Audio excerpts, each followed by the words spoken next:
Let's see, what is today? It's Sunday, the day of worship. Um,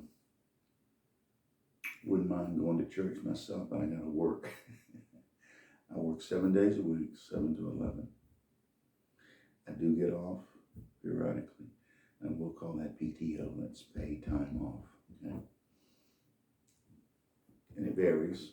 Right now it's Saturday, but it could change from week to week, subject to the home office. Okay, everybody's got a boss. I don't care who the hell you are, whether you're self-employed, as long as you're under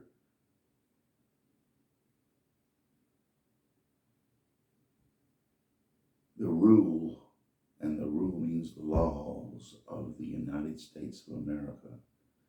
Everybody's got a boss. You have to stop at a stop sign.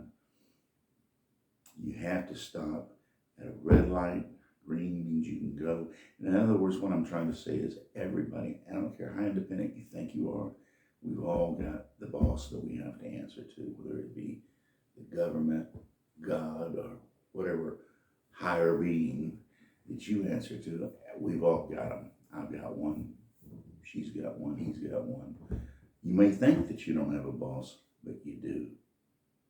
Because somebody, even though you're the kingpin, let's say, of the cartel itself, you still got somebody looking over your shoulder. He's going to be next. And he's going to stab you on the back to gain your position. So, look, we all have to work together in harmony and set aside the great evil of the universe, and that is the worship of mammon. If you don't know what mammon is, look it up in the dictionary. It's a sin to worship a man. You can worship God if you want, but don't worship me, Hitler, anybody that tells you like you want them. In other words, if I'm telling you what you want to believe, that doesn't make me a God. If I've got all the money in the world, that doesn't make me a God. If I'm the most rich and valuable person on the planet of this earth, this little ball of dirt they call earth, that still doesn't make me a God. I'm a human. I'm going to die. 5 years is all I expect to live. After that, you can throw me in the old folks' home and throw away the key. That's what happens to old folks. There, let them up and throw them away. So I'm just on the verge of ending. I'm not going to be ending my life. Nature will do it for me. Okay, my old man, outlived me in my previous life and his previous. In other words, he was a longevity person. He was too, what I say, pardon my French, too goddamn mean to die. He was going to bust 100. COVID finally got him. COVID. The Chinese took care of his ass. They're going to take care of all of us if we're not careful, though. You got to remember that we're Americans. You want your freedom. You want the ability to talk the way I'm talking right now. You better damn well understand it don't matter what party is in control, whether it be Biden, Trump, anybody. We've all got to stick together and quit this nonsense of rioting and burning down our own cities and killing each other. It ain't worth it. Somebody's telling those assholes what to do. Somebody out there with big time money at the top of the pyramid. They're the ones that own everything, not us. We're the little people lifting their pyramid. The pyramid, the Great Pyramid, it's happening right here in the United States right now. We better wake up, America. Stop this infighting, because we're fixing to be invaded from the north by Russia, from the east by China, from the west by the Arab nations, and from the south by the cartel. And we got to get our act together and stop this nonsense of back and forth, backbiting, back. Stop listening to Fox. Stop listening to MSNBC. Stop listening to CNN. You want a good book to read? Here's your good book right here. That's the book you ought to be reading. Either this or the Torah or whatever holy scripture is your religion. For now, mine happens to be Christian. But look, there's a lot of religions out there that teach the same morality. You know what? Religion was invented to bring order into chaos. Primitive men, all he knew was how to fight or fuck. I mean, the warriors, because of the testosterone, we were warriors and we conquered the world, or at least tried to, over and over and over. It's history repeating itself even to today. Putin wants to become another great leader. He wants to put Russia back the same way that Trump talks about make America great again. Well, he wants to make Russia great again. The Chinese have this long-term 50-year plan. I don't know, because I'm not Chinese. I can't read the little calligraphy, but it's amazing what the mind can do. They've created such a strong, organized effort to bring us down. They want to be the number one power. China does. We're still number one. You better listen to me and listen up. If you want to remain number one, we got to start uniting and coalescing our agenda to do what we have to do to protect our borders and our peoples. And yes, we are a melting pot, but that doesn't mean we are opening our southern borders to a southern invasion. And that's exactly what's happening right now. We're being invaded, infiltrated by a multitude of different cultures. And we've got to stop this infighting, this backbiting. All right, now, enough said. You know about that book. That's by far my favorite book, Revelations especially. My granddaddy, who helped found the Church of God, had a rug that was spread out over, I think, 100 more feet. He was Indian. And he, of course, the Indians believe in the Great Spirit. But it's the same God. It's the same God that we worship. All religions worship the same God. The Muslims don't understand our religion because they think we're trying to split it into three gods, like the Hindus have a multitude of gods. That's the oldest religion, by the way. Hare Krishna is their version of Jesus. Did the same kind of things Jesus did in our book. And the Egyptians had their version of Jesus that was called Horus. He was a water walker, could walk on water, raise people from the dead. And on the third day, he rose again after he was crucified. Same kind of thing, 12 disciples, the whole works. So religions evolve and religions become more and more sophisticated with time. The new religion, I don't care. I'll be dead and gone. But someday Christianity will evolve into something different. Count on it. But it's still human nature. It's man's pathetic attempt to explain away the unexplainable. Am I an agnostic? I guess I am at heart, because I don't know. I do know one thing. I fought for this country. I am a vet. You see this? I'm still a vet. Wherever I go, I'm going to be Top Gun. I got awards for target practice, expert,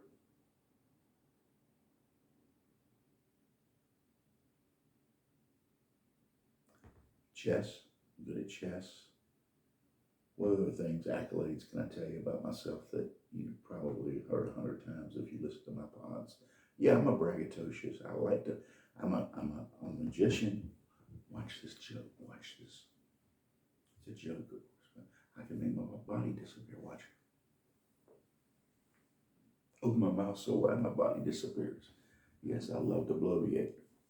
And that's the reason I only have secret clearance and not top secret clearance. Because I don't know when to shut my mouth. This is another book I like for kids. It's called Go Dog, Go. Great reads. Lots of, and I think everybody ought to read. This is another book that I've read. And it's an old book, actually.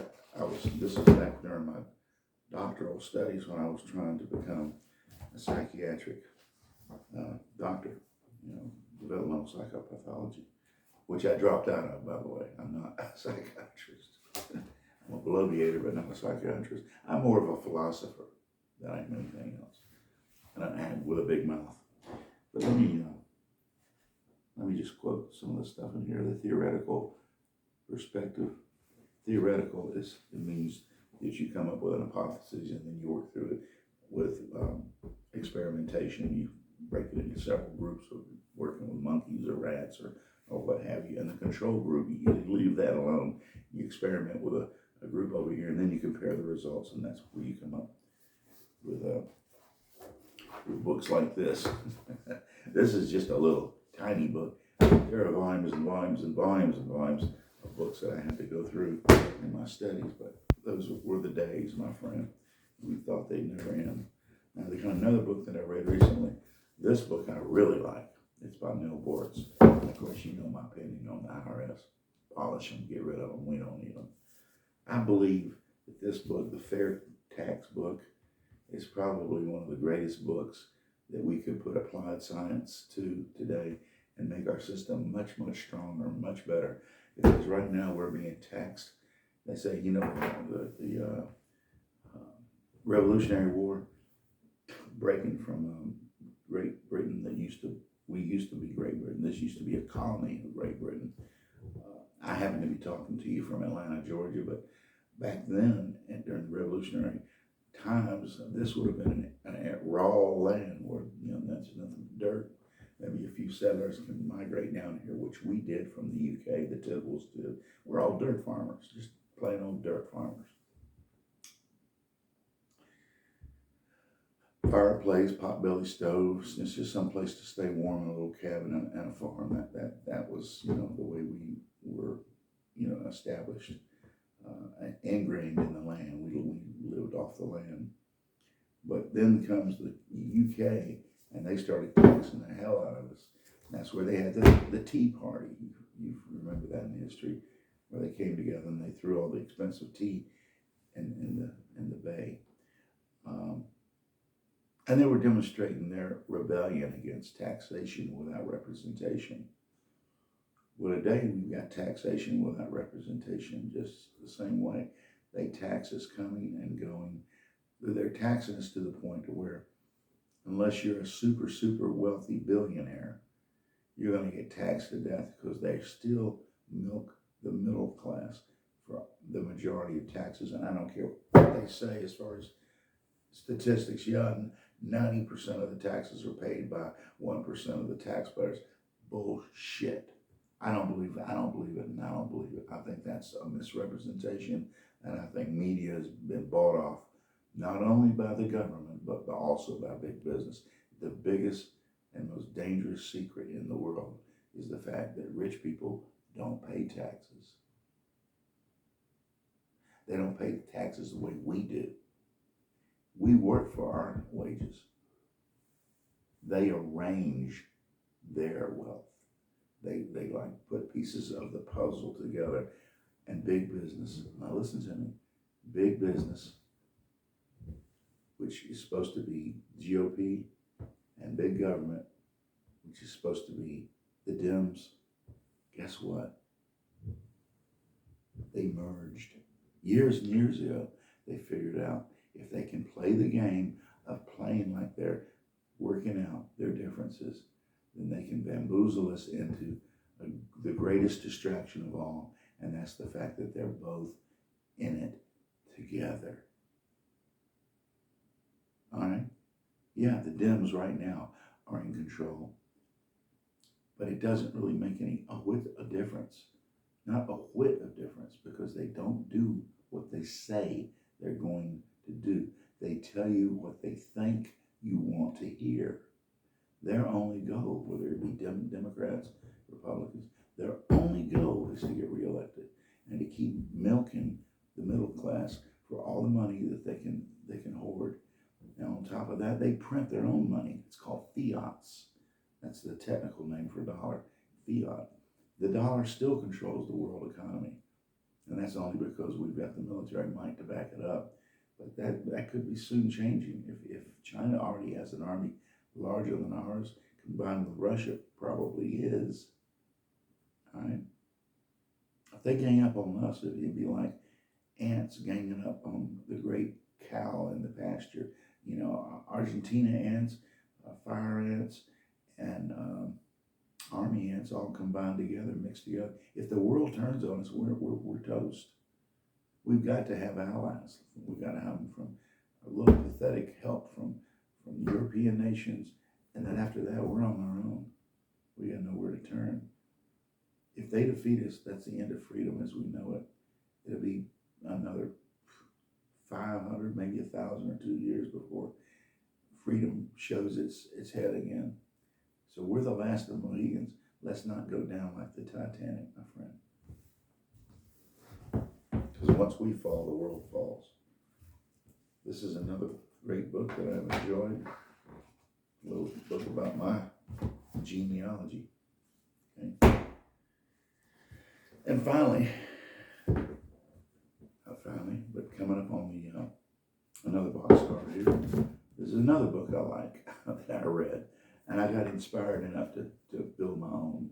Okay, this book was written by a friend of ours named Judy Garrison, and she and her ex-husband was in sales, and we used to go on calls together. And the Johnsons were a great family. They still are. I love all of them. They're part of my family. But anyway, yeah, she wrote about her experiences growing up in moonshine. And right in this area where I live, we live on the side of a cliff where you can oversee the whole valley. You see the Chattahoochee River below us. You see the golf course beyond that I played on many times. And of course, you see the Allegiant Post 127, the top of their roofs, along with the top of roofs of $1 million homes in this area. I mean, I got it made, but I'm not a millionaire. As a matter of fact, I'm still making mortgage payments on this home. So yeah, here I am pushing 80 and still living hand to mouth. Not a very good saver. I'm a hoarder of trash. My wife and I both are, kind of junkaholics. We accumulate trash, and I'm not going to show you the rest of the house. The basement is unbelievable. It's stacked to the ceiling with boxes and boxes and boxes and boxes of not only her stuff but my stuff. I mean, I admit it. I'm as bad as anybody in hoarding. I can't help it. I like to hang on to my shit. I keep thinking one day somebody's gonna come through here and they're gonna dig that shit up and they're gonna say, hey, let's make a collage out of this in honor of David Tidwell, who's now dead a week. His body's starting to smell, so let's take all this garbage and bury it with him. Or better still, take all his writings that he's written over the years. And I've got boxes and boxes of writings that I've done. Never can get anybody to publish it because it's all garbage. It's garbage. Or at least that's what I've been told. So let's just take all that garbage, and when I'm dying, my last words are, light the fuse. And burn all that trash and just burn me to ash. I mean, just like Bob Dylan, blowing in the wind. Maybe that's how I'll die. But I have no control over what happens when I'm dead. But I tell you one thing, I've told you the story. I'm going to tell it to you again. This man right here, his history. This is one of the greatest books I've ever read. Of course, the Bible's number one, but this is a great book, a great read. And guess what, people? You can order this book free. I think postage and handling is all I paid. It was $5 or something like that. Let me tell you about this book, though. This guy's not making money. He's already a millionaire. He wrote a book called Unstoppable Prosperity, His name is Charles Payne, and he's on the networks. You can see him on the business channels. He talks about investments, okay? He is an absolute, I would kiss this man in the lips if I could ever meet him and shake his hand. I love the way he writes. It's unbelievable. This is the first book that I've ever read.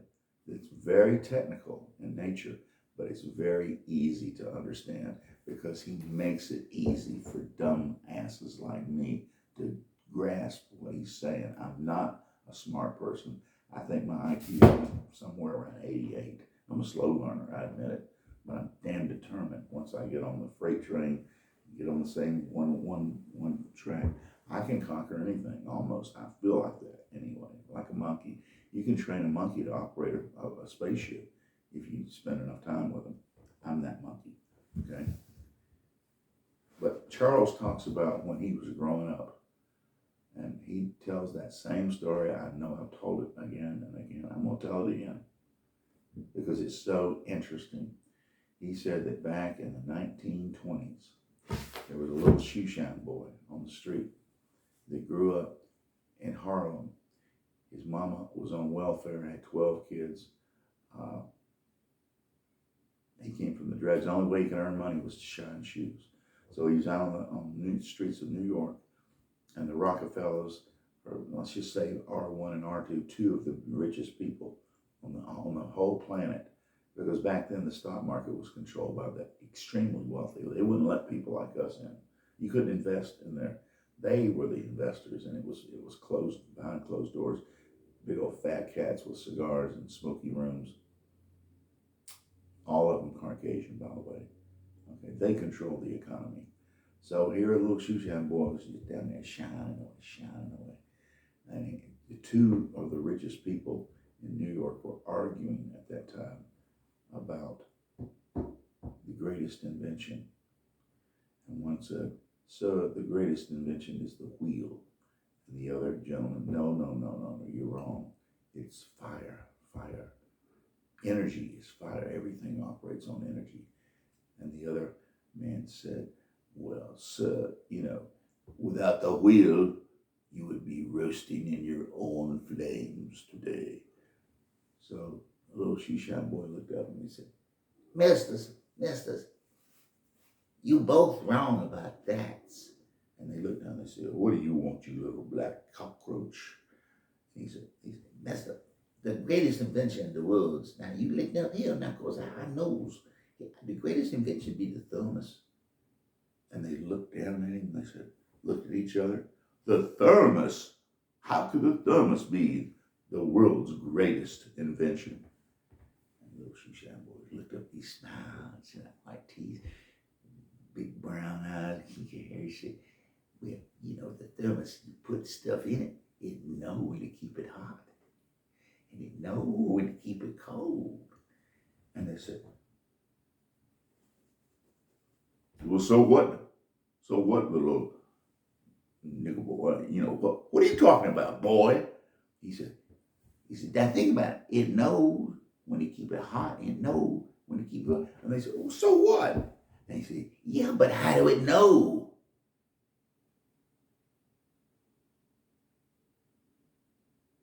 And they looked down and they were astonished. And then he followed up with another thing. He said, "And you know what? I'm going to be a big investor one day myself. I hear you talking about it, all these investments. And I know there's one company that I was going to start investing in."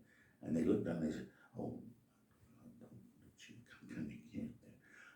They were starting to get upset and pissed. And he said, "Yeah, I know where I'm going to put my money, my little shoe shine boy money, and I'm going to be rich like you one day." And so they both just left the table, and one of them went down to the stock market, and the other, I think, was right behind him. They cashed in all their stocks. Everything, they said, "Well, I'll liquidate everything." Now, these are two of the richest men. When they did that, they crashed the market. And that's known as the Great Depression of 1929. And that went for almost 10 years before we recovered from it.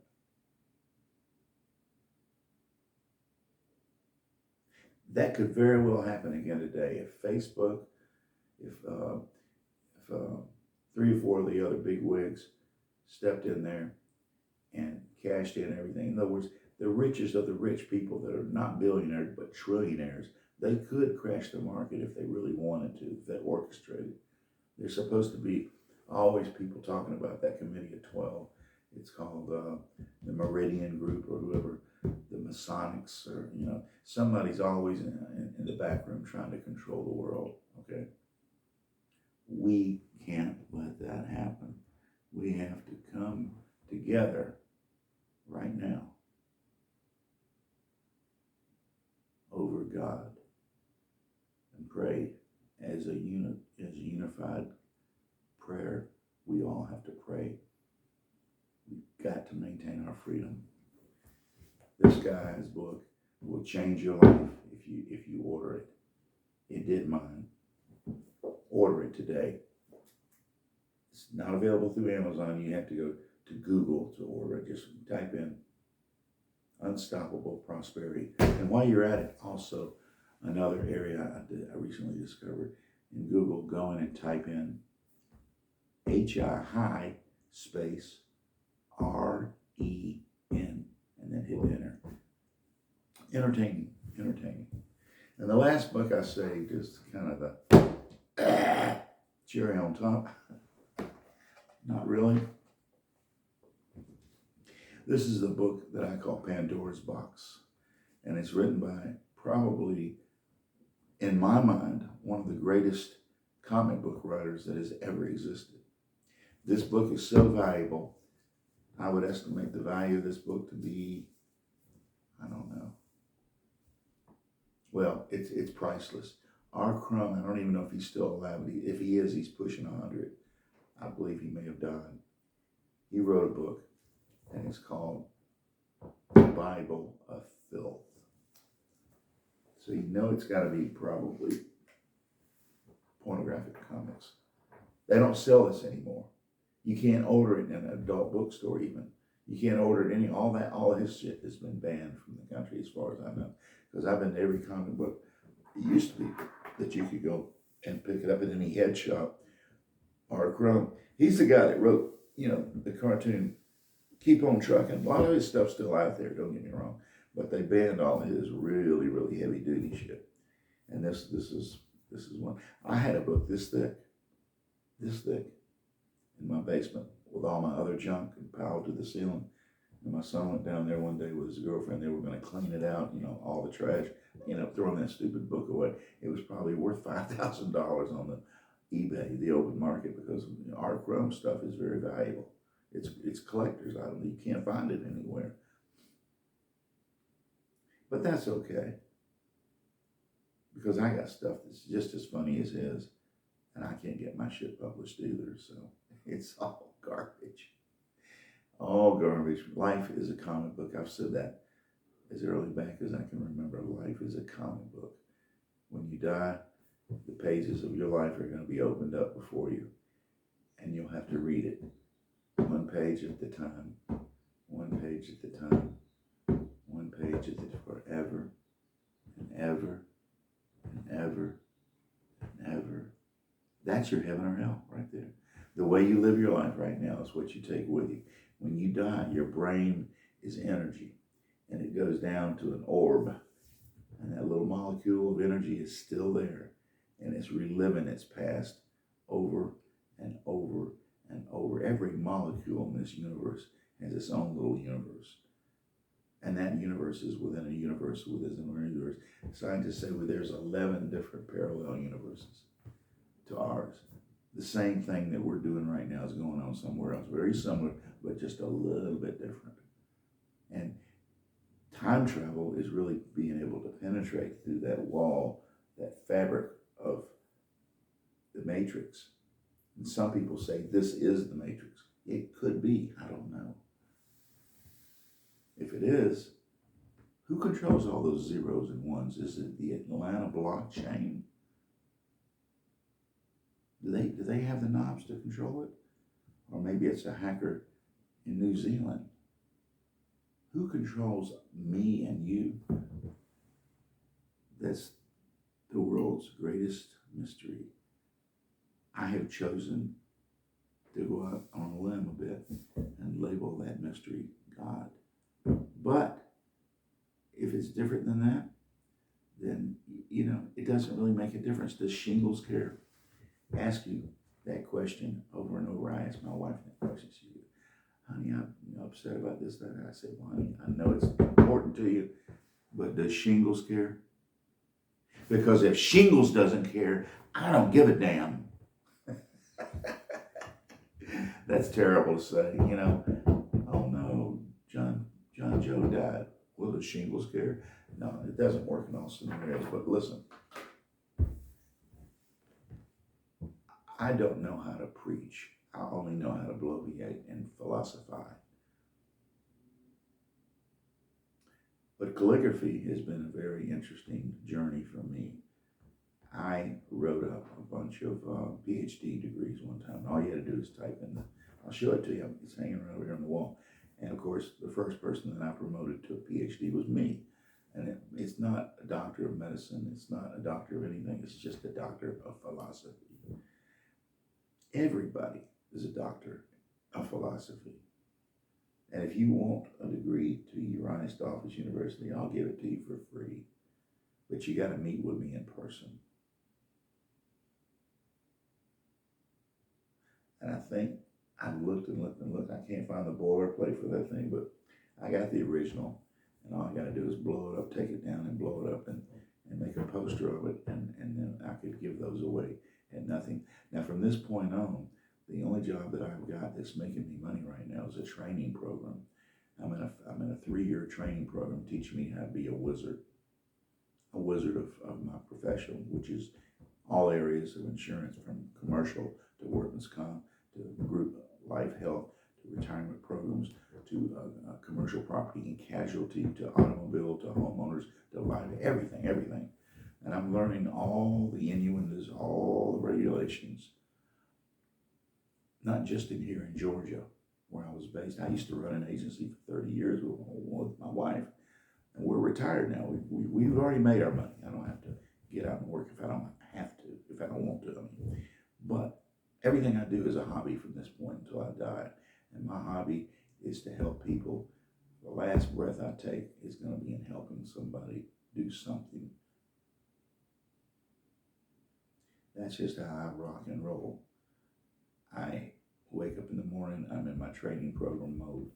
And then at night, when I get off work at 7, and that's a training program that I'm in. I call that my job. Then I go to the post to 127, or at least get on the phone and start making calls for the veterans to make sure they're getting their benefits and following up on people that need help. So with that, gentlemen, I'll just tell you, everything I do, I take it to the max. I'm the top gun. I'm the guy that everybody turns to for a little wizardry and a little entertainment. That's David Tidwell. I'm in the phone book. Look me up. Give me a call. I'm here 24/7. I got nowhere to hide. If you want to come in. There he is. Get him. Everybody's going to die anyway. When my time comes, it's time for me to check out. Just like in Vietnam, when half my friends came back without arms or legs. Here I was pushing a pencil, an AG-42 Alpha, writing the orders to send more of them out there to get killed. I carry a lot of guilt, but we got to do what we got to do to maintain freedom. And the only way to give, to maintain freedom, we've got to find freedom fighters that are willing to say, give me liberty or give me death. And if you get soldiers that mindset and give them a gun, they'll go out and they'll do what they believe is right, and that's defend the flag of the United States of America. And with these words, I'm going to end this in a short little prayer. Oh God, help us all. Help us all. Deliver us from evil. For these things I pray in the name of Jesus Christ, our Lord and Savior. Amen. Thank you for your time.